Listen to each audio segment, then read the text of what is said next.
With less than 72 hours to go before the federal government potentially runs out of money to pay its bills, there is now word that talks to cut a deal have gone to a new level. This after the Senate late last night shot down a Republican proposal from the House, and the House today said no to a Democratic plan from the Senate. Congressional correspondent Nancy Cordes is on Capitol Hill with the very latest. Nancy, good evening.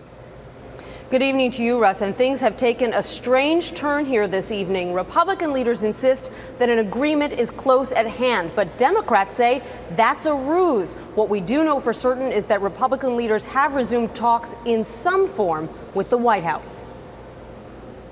We are now fully engaged, the Speaker and I, with the one person in America out of 307 million people who can sign a bill into law.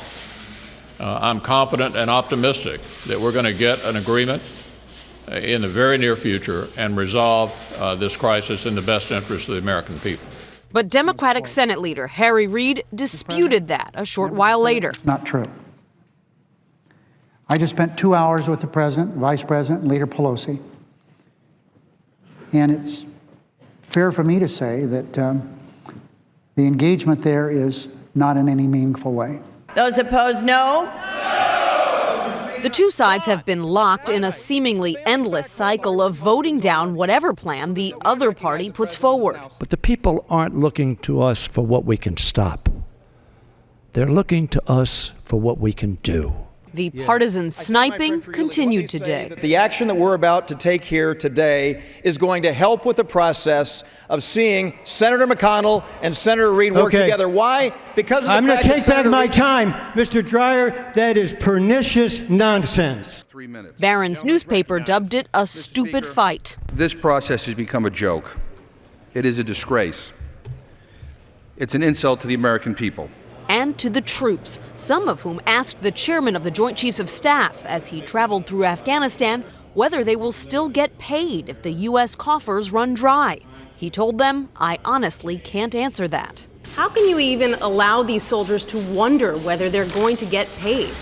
I think Senator McConnell and I are both confident that we're going to be able to come to some agreement with the White House and end this impasse. But again, Democratic leaders dispute that. And in fact, when House Minority Leader Nancy Pelosi was returning from the White House this evening, we asked her what she thought of McConnell's assertion that they were close to a deal. And she said to us, "I don't even know what you're talking about." Russ? It just gets more bizarre. Nancy, let's talk about the Tea Party. Where are Tea Party members in all of this?